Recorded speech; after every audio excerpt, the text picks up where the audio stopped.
Hey guys. So I want to do part 2 of redeeming your timeline. And if you have watched part 1 of redeeming your timeline, then you know where I'm going to be, you'll understand. But if you are just catching part 2 and you have not watched part 1, then I encourage you to go and watch part 1, because I share my personal testimony of how Jesus met me in more than one place in my life. And for me, that's my that's the foundation. You know, when I surrendered my life to Him and gave it to Him when I was younger, and then as I walked in, you know, through my adolescent years, into my teenage years, into adulthood, how He met me where I was. And I do want to note that at the end of part 1, even for myself, just sharing my testimony in that way, I realized that even though I walked through the stuff that I walked through and really felt shame and condemnation and like hopeless and unworthiness, and that I didn't deserve the life that was coming before me during those times, I realized that I really was never going backwards. It was just in my mind. I was never going backwards. Even when I felt like I had made some wrong choices and allowed things into my life, I never did go backwards. I always kept going forward, and it was only the enemy that was trying to it was only the enemy that was trying to cause that wedge, or that well, I guess wedge is a good way to put it, that wedge in between my connection to God, because God never left me. He was always there. And Jesus was always there for me, and I always had the Holy Spirit. But it was the things that I was partnering with, whether it was in the physical or in my mind, that was creating a wedge and separating me from God. Okay, so you always learn a little bit more, and so if you are walking through seasons in your life, it might help you to find a special someone. You know, ask God, hey, who is it that I can share my testimony with or my life with? Maybe it's not how you think it is, right? Because the enemy is really playing with us in our mind, in our thoughts. And most of our hurdles and obstacles that we have to conquer and battle, they are in our mind. So now that I laid the foundation in part 1, this part 2 is going to just spend a little time of the first impact in my memory that I can remember of when the enemy probably put his hook in me. Okay, and I'm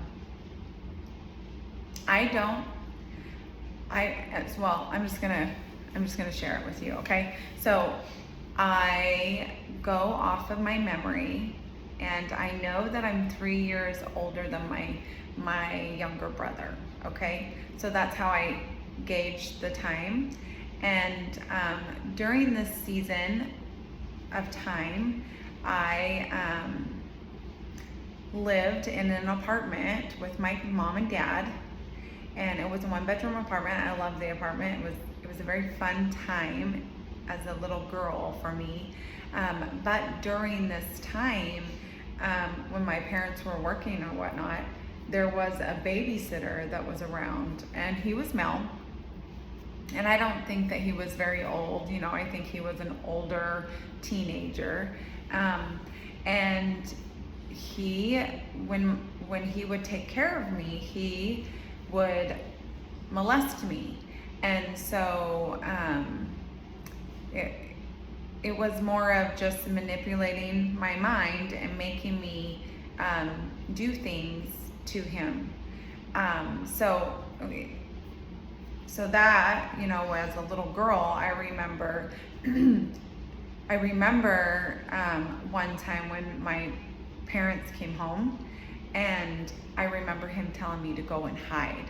And so I went and hid behind the bathroom door. And I remember that feeling that I was afraid because I did something wrong. And that feeling was like an icky feeling, and it was like I was scared and I didn't want to get in trouble kind of thing. So I'm not sure what all was said, but that was what I remember. And so I was between 3 and 4 during that time. So just think about the kids that you have in your life, and at that age, just think about their memories and stuff. So you don't really remember it a lot. So fast forward,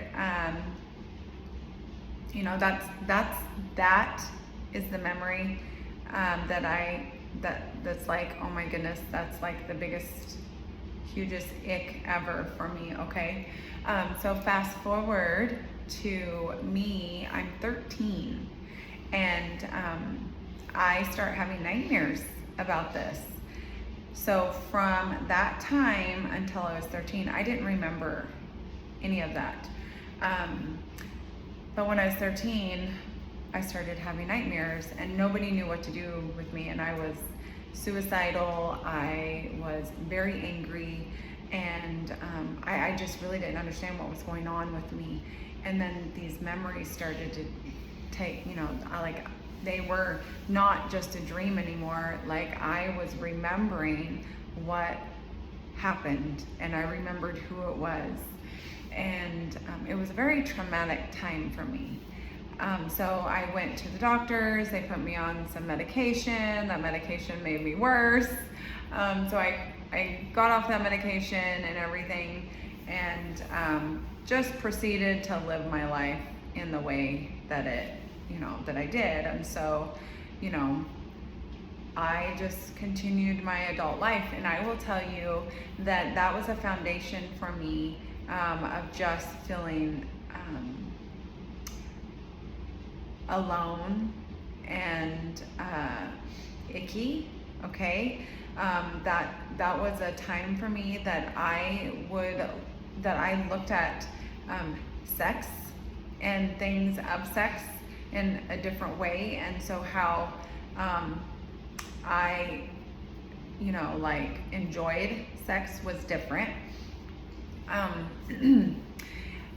So just kind of walking through my whole life, my young adolescent life, and into teen, as a teen, and into adulthood, I really feel like that was a foundation where it just really knocked some things off in who I was and how I functioned, and how I thought about things, and how I thought about relationships, and how I thought about love, and how I thought about myself.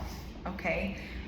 So here I am, right? I get to 2013. There's a lot of threes here, 3 and 13 and 2013. And so 2013 was an amazing year for me. But that was a year where God started to talk to me about the things in my past and what had happened to me. And it wasn't something that we unpacked right away, but it was a way for me to be able to sit down and be with Jesus and allow him to come in and comfort me.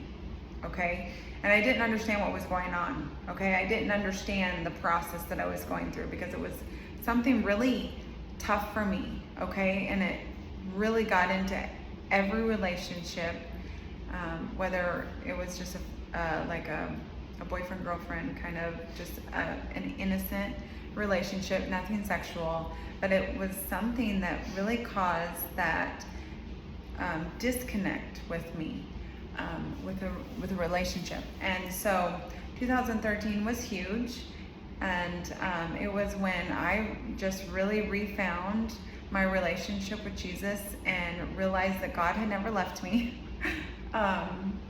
even after everything that I had done, okay? And so kind of fast forward a little bit more, I am like 36-ish, yeah, 37, because I'm, yeah. So anyways, in my late 30s, I ended up having a sozo, and this sozo took me to another time in my memory as a young child. It was a few years later, where Jesus met me and where he was, and he never left me. And so it was from that sozo that I was able to use what I learned in that session that was done on me to just sit and talk with Jesus and ask him where he was during that time.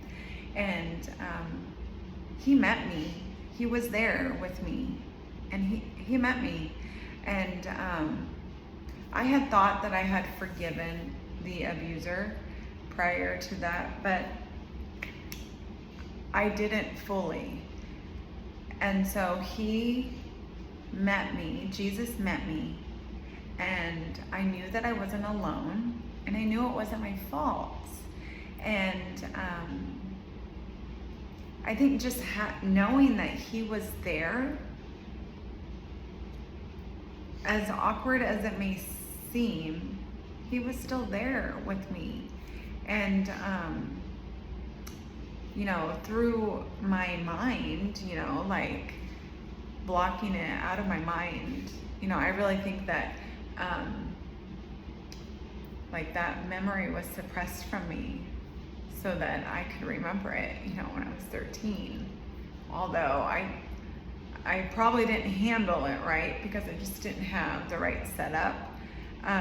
But it was enough for me to like start processing it. So anyways, you know, and then life happens and everything. But I will say that today, I have completely forgiven that boy. He was a boy. He wasn't a young man. He was a teenager, probably very innocent and curious in himself. Didn't really know what he was doing, or maybe he did. I have no idea. But besides that, the point is that was a part in my timeline that was messed up, and it was a point in my timeline where the enemy really tried to get his hooks in me. And I really think that had I not had Jesus along the way, I think that could have been a point of impact that really could have messed me up, just because of how it did separate me from relationships, and because of that situation that took place, it did affect even my mindset and how I looked at love, and how I looked at sex, and how I looked at myself, and how I felt unworthy and alone.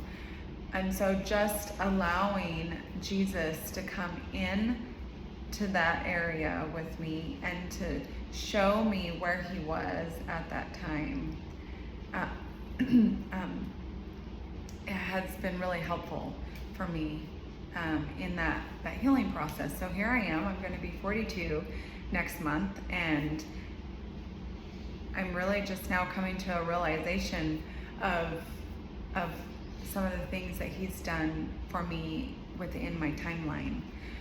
So that's all I have for you today. That's going to be part 2. Part 3 is going to be another part of my timeline. I feel like God is asking me to share my timeline and allow you to see how Jesus has met me and how he has been there with me and how I was never alone. That's been a complete lie of the enemy, and how Jesus just comes in and loves on you, and all of that was there just falls away, and it just fades away. It just is completely gone. It's completely broken, and that part of the timeline is completely redeemed. So the exciting thing about that is it's healed. Like, it's completely healed. It doesn't have to be something that gets hung up in your mind anymore. It's a part in your timeline that has been fixed. It's like the old VHS tapes, you know, when they would have a little break in them. You sometimes, a long time ago, you could, you know, splice them back together. That way they would go around.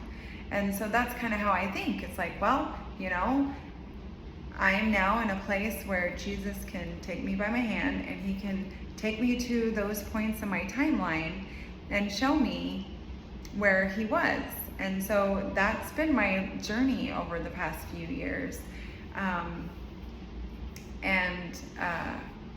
It's been an amazing walk, and I really can't wait to share with you the timeline, the moments in my timeline, and how it's been redeemed by God. So I love you guys. I hope that you guys have a good day or evening, whatever time it is that you're watching this, and be watching for part 3. Thank you.